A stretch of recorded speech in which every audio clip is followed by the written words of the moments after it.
자, 호르무즈 막혀 있죠. 홍해까지 막히면 우리 저 멀리 아프리카 남쪽 남아공 저 희망봉을 거쳐서 이렇게 돌아가야 합니다. 자, 예멘 후티 반군이 이 홍해를 봉쇄하면서 한국 원유는 그야말로 비상입니다. 막힌 사우디아라비아, 우리나라 원유 수입의 30% 이상을 차지하는 1위 수입국입니다. 첫 소식 이현재 기자가 보도합니다. 예멘 후티 반군이 홍해 봉쇄를 선언한 뒤 선박 추적 사이트에서는 홍해를 오가는 선박의 움직임이 눈에 띄게 줄었습니다. 홍해로 진입하지 못하고 항로를 우회하는 선박들도 포착됐습니다. 후티가 운영하는 사바통신은 후티의 경고 이후 24시간 동안 선박 6척이 회항했다고 밝혔습니다. 지금까지 파악된 회항 선박은 중국 국적 4척, 그리스, 인도 국적 각 1척씩으로 파악됩니다. 사우디 얌부항을 떠난 중국 국적 실농양호와 그리스 국적 로도스호는 바브 엘만데브 해협 진입을 포기하고 수에즈 운하가 있는 북쪽으로 방향을 바꿨습니다. 다른 중국 국적 선박 3척과 인도 국적 유조선은 아예 홍해 진입을 포기한 걸로 보입니다. 후티는 기뢰나 고속정, 드론 등을 동원해 선박 운항 방해 계획을 세운 것으로 전해집니다. 트럼프 미국 대통령은 강경 대응 방침을 밝혔습니다. I think that if there is something like that, we'll just have to take care of business. 사우디산 원유 의존도가 높은 우리나라도 영향을 받을 전망입니다. 올 상반기 원유 수입 34%를 사우디에 기대고 있습니다. 기존 항로가 봉쇄되면 남아프리카 공화국 희망봉을 돌아 수에즈 운하를 거쳐 사우디 얌부항으로 가는 루트가 유일합니다.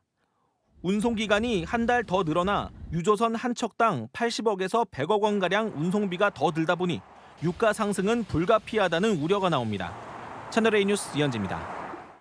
자, 이 트럼프 대통령이 예고한 이 타격을 예고한 곡괭이산은 단단한 화강암 안반으로 이루어져 있습니다. 그 밑에 약 100m 아래 핵시설이 있다는 거죠. 그걸 뚫으려면 벙커버스터를 연속 투하할 수밖에 없습니다. 전례 없는 공습이 될 텐데요. 이 미군의 공격은 성공할 수 있는 걸까요? 정수환 기자 보도합니다.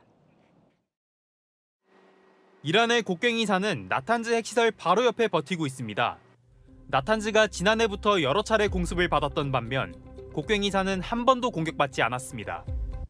미 공군이 화강암 만반 100m 아래 핵시설을 공격하려면 현존하는 최강의 벙커버스터인 GBU-50실이 유일한 선택지로 꼽힙니다.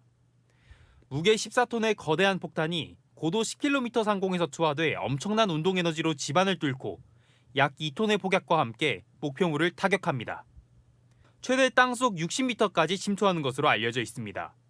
이 괴물 벙커버스터를 운반할 수 있는 건 B2 스텔스 폭격기뿐입니다.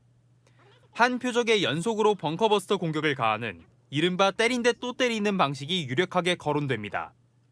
지난해 6월 포르도 핵시설은 물론 지난 2월 하메네이 관절을 공습할 때도 이 방법이 활용됐습니다. B2가 공습에 나서기 전 통상적으로 F-22 스텔스기를 비롯해 100여 대의 전자전기와 전투기가 대공망 제거 작전에 나섭니다. 미군은 핵시설의 출입구와 환기구를 정밀 타격하는 전술도 병행할 것으로 전망됩니다. 채널A 뉴스 정서환입니다. 이란의 공습에 주변 미군 기지들이 뚫리고 있습니다. 방공망이 뚫리는 건데요. 이 반대로 미국의 거듭된 공습에도 이란의 미사일 전력은 상당 부분 건재한 것으로 나타났습니다. 자, 요르단 미군 기지를 공격할 땐 이 방공망을 피해 비행하는 이란의 신형 미사일까지 동원된 것으로 분석됩니다. 정윤아 기자입니다. 건물 지붕과 외벽이 무너졌고 콘크리트 잔해와 철골이 바닥을 뒤덮었습니다. 이란의 미사일 공격을 받은 요르단 미군 기지로 추정되는 영상입니다. 최근 미군 3명의 목숨을 앗아간 요르단 루크반 미 공군기지 타격엔 방공망 회피 기능을 갖춘 신형 미사일 케이바르 셰칸이 사용된 것으로 알려졌습니다.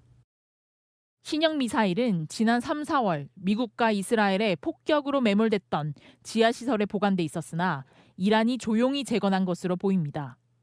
이란은 11일째 계속된 미군의 공습에 맞서 걸프 지역 공격을 이어갔습니다. 혁명수비대는 쿠웨이트에 있는 군사 레이더 시설 여러 곳을 공격해 가동을 중단시켰다고 주장했습니다. 조기 경보용 주력 레이더와 전술 레이더 부대, 부비안 섬의 또 다른 레이더 시설을 공격해 가동 불능 상태로 만들었다는 겁니다. 요르단과 바레인의 미군 시설도 이란의 드론 공격의 표적이 됐습니다.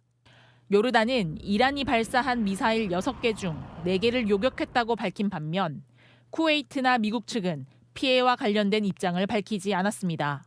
채널A 뉴스 정윤아입니다.